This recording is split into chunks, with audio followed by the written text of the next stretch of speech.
Selamat pagi dan salam jumpa kembali Bapak Ibu Saudara-saudari, orang-orang muda dan anak-anak serta para pendengar firman dimanapun berada yang terkasih dalam Tuhan. Semoga saya menjumpai kalian semua dalam keadaan sehat selalu dan tetap ceria, penuh semangat, dan siap dengan hati penuh damai untuk merayakan ibadat dan ekaristi pada minggu biasa yang ke-12 hari ini. Sebelum kita memulai renungan pagi, marilah kita mengawalinya dengan berdoa. Dalam nama Bapa dan Putra dan Roh Kudus. Amin. Marilah berdoa. Ya Allah yang Maha Kuasa dan Kekal, kami bersyukur atas perlindungan dan penyertaan-Mu dalam istirahat malam yang lalu. Dan di awal hari ini, kami mohon teguhkanlah dalam diri kami dan umat-Mu dimanapun berada, hormat dan kasih pada nama-Mu yang kudus. Sebab kami dan semua orang yang teguh berdiri atas nama-Mu, tidak pernah Engkau biarkan berjalan sendirian, tanpa bimbingan-Mu. Demi Yesus Kristus, Putra-Mu dan Tuhan kami, yang bersama Dikau dan dalam persatuan Roh Kudus, hidup dan berkuasa Allah sepanjang segala masa. Amin. Bapak Ibu, Saudara-saudari, para pendengar firman dimanapun berada. Renungan pagi ini, pada minggu biasa yang ke-12 hari ini, saya ambil dari Injil Matius bab 10 ayat 26 sampai 33. Tuhan bersamamu dan bersama rohmu. Inilah Injil suci Yesus Kristus menurut Matius. Sekali peristiwa Yesus bersabda kepada ke-12 muridnya, "Janganlah kamu takut kepada mereka yang memusuhimu, karena tidak ada sesuatu pun yang tertutup yang tidak akan dibuka, dan tidak ada sesuatu pun yang tersembunyi yang tidak akan diketahui. Apa yang kukatakan kepadamu dalam gelap, katakanlah dalam terang, dan apa yang dibisikkan ke telingamu, beritakanlah dari atas atap rumah. Dan janganlah kamu takut kepada mereka yang hanya dapat membunuh tubuh, tetapi yang tidak dapat berkuasa membunuh jiwa. Tetapi takutlah Dia yang berkuasa membinasakan baik jiwa maupun tubuh di dalam neraka. Bukankah burung pipit dijual seduit 2 ekor? Namun tak seekor pun daripadanya akan jatuh ke bumi di luar kehendak Bapamu. Dan kamu, rambut kepalamu dan semuanya telah terhitung. Sebab itu, janganlah kamu takut, karena kamu lebih berharga daripada banyak burung pipit. Setiap orang yang mengakui aku di depan manusia, akan kuakui di depan Bapa-Ku yang di surga. Tetapi barang siapa menyangkal aku di depan manusia, dia akan kusangkal juga di depan Bapa-Ku yang di surga." Demikianlah sabda Tuhan. Terpujilah Kristus. Bapak, Ibu, Saudara dan Saudari, orang-orang muda dan anak-anak, para pendengar firman dimanapun berada. Renungan pagi ini saya beri judul, "Takutlah kepada Dia yang dapat membunuh tubuh dan jiwa sekaligus." Bapak, Ibu, Saudara dan Saudari, orang-orang muda dan anak-anak serta para pendengar firman dimanapun berada. Dalam hidup ini tidak seorang pun yang tidak berhadapan dengan masalah dan persoalan yang bisa saja datang dari dalam diri dan dari orang-orang dekat kita manapun, maupun yang datang dari luar diri, dari orang-orang yang tidak suka dengan kita karena perbuatan baik yang kita lakukan, ataupun karena sebuah kebenaran yang kita perjuangkan.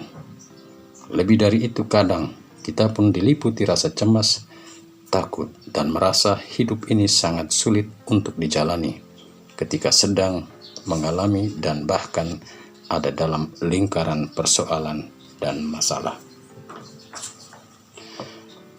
Apakah kita perlu merasa cemas, takut, dan gelisah bila kita berjuang untuk menegakkan keadilan dan membela kebenaran untuk sebuah bonum comune atau kebaikan bersama, hemat saya, kita tidak perlu takut, cemas, bahkan gelisah. Sebab untuk keadilan dan kebenaran yang kita perjuangkan, Tuhan tidak akan tutup mata dengan perjuangan kita. Kalau kita harus mati demi kebaikan, demi kebenaran dan keadilan, mengapa kita harus takut? Bapak, Ibu, saudara-saudari, para pendengar firman dimanapun berada, keberanian untuk menegakkan keadilan dan kebenaran dengan selalu bersandar pada kekuatan Tuhan, serta yakin dan percaya bahwa Tuhan akan berpihak pada orang-orang yang berjuang untuk keadilan dan kebenaran. Rasa takut, cemas, dan putus asa tidak akan ada dalam diri orang-orang itu. Hal itu telah ditunjukkan oleh Nabi Yeremia dalam panggilan dan perutusannya, yang diungkapkan dalam doanya kepada Allah yang diyakini akan membela dirinya dari ancaman yang datang dari segala jurusan untuk membungkam semua kebenaran atau yang boleh dibilang sebuah usaha pembunuhan karakter yang dilakukan oleh lawan-lawannya.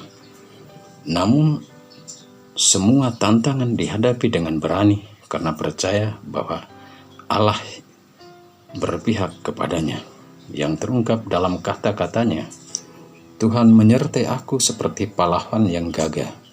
Sebab itu orang yang mengejar aku akan tersandung jatuh, dan mereka tidak berbuat apa-apa. Bandingkan Yeremia bab 20 ayat 10-13.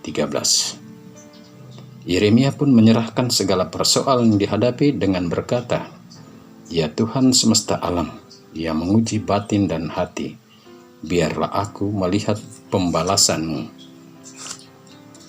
terhadap mereka."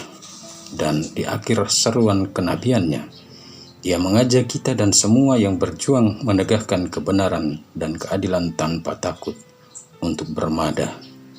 Menyanyilah untuk Tuhan, pujilah Dia, sebab Tuhan telah melepaskan nyawa orang miskin dari tangan orang jahat. Bapak, Ibu, saudara-saudari, orang-orang muda dan anak-anak, serta para pendengar firman dimanapun berada, Yesus dalam Injil hari ini pada minggu biasa yang ke-12 mengingatkan ke-12 muridnya dan kita murid-muridnya zaman ini dengan sebuah pesan profetis atau kenabian. Janganlah kamu takut kepada yang memusuhimu, karena tidak ada sesuatu pun yang tertutup yang tidak akan dibuka, dan tidak ada sesuatu pun yang tersembunyi yang tidak akan diketahui. Pesan Yesus ini tersirat makna bahwa persoalan dan kejahatan seperti apapun yang disembunyikan akan diketahui kala berhubungan dengan keadilan dan kebenaran. Selain itu, Yesus juga meminta kita untuk menyuarakan keadilan dan kebenaran dalam perintah ini. Apa yang kukatakan dalam gelap, katakanlah itu dalam terang. Dan apa yang kubisikkan telingamu, beritakanlah itu dari atas atap rumah. Kata-kata Yesus ini tersirat arti, apapun persoalan yang berhubungan dengan keadilan dan kebenaran yang dikatakan dalam gelap atau dibisikkan ke telinga harus diwartakan dengan terus terang, diwartakan dalam terang, dan supaya didengar semua orang. Dan untuk sebuah kebenaran dan keadilan serta kebaikan bagi banyak orang, jangan kita takut untuk memberitakannya.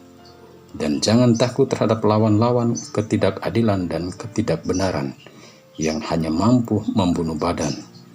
Tapi takutlah pada yang dapat membunuh badan dan jiwa sekaligus di dalam neraka, yakni Tuhan.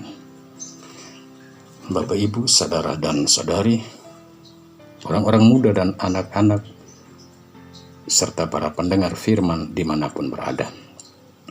Dengan sabda ini Yesus mau menegaskan bahwa bagi para pejuang keadilan dan kebenaran, kita telah memilih memiliki jaminan hidup yang tak akan diambil oleh siapapun. Maka kita perlu bersyukur bahwa semua masalah yang kita hadapi dapat menjadi ringan dan dilalui asalkan kita mampu memahami persoalan dan perjuangan kita dan percaya akan penyelenggaraan Tuhan dalam situasi sesulit apapun. Singkatnya, boleh saya katakan bahwa dalam Yesus dan kekuatannya, jaminan hidup akan hidup bukan saja di dunia, tapi akan selalu ada dan menjadi milik kita setelah kita menyatu bersama Tuhan dan diperkenankannya hadir di sisinya yang kudus. Maka janganlah takut kepada yang hanya dapat membunuh tubuh, tapi takutlah pada yang dapat membunuh jiwa dan badan. Amin. Marilah berdoa. Tuhan, Engkau sungguh dahsyat bagi kami. Semoga dalam hidup ini kami senantiasa menyegani dan mencintai nama-Mu yang kudus. Sebab tak pernahlah Engkau mengecewakan kami yang Kau teguhkan dalam cinta kasih-Mu. Demi Yesus Kristus, Putra-Mu dan pengantara kami, yang hidup dan berkuasa kini dan sepanjang segala masa. Amin. Bapak, Ibu, saudara-saudari, orang-orang muda, dan anak-anak, serta para pendengar firman dimanapun berada. Sebelum kita semua meninggalkan rumah untuk pergi ke rumah-rumah ibadat dan beribadat serta merayakan Ekaristi, marilah kita mohon berkat untuk perjalanan dan boleh tiba dengan selamat dan boleh mengikuti ibadat dan perayaan Ekaristi. Tuhan bersamamu dan bersama rohmu. Kita sekalian, semua orang yang akan melakukan perjalanan untuk merayakan ibadat dan perayaan Ekaristi di gerejanya masing-masing, serta seluruh perayaan Ekaristi dan ibadat yang kita rayakan hari ini, senantiasa dinaungi, dilindungi, dibimbing dan diberkati oleh Allah yang Maha Kuasa, Bapa dan Putra dan Roh Kudus. Amin. Selamat pagi, selamat merayakan ibadat dan Ekaristi. Tuhan memberkati.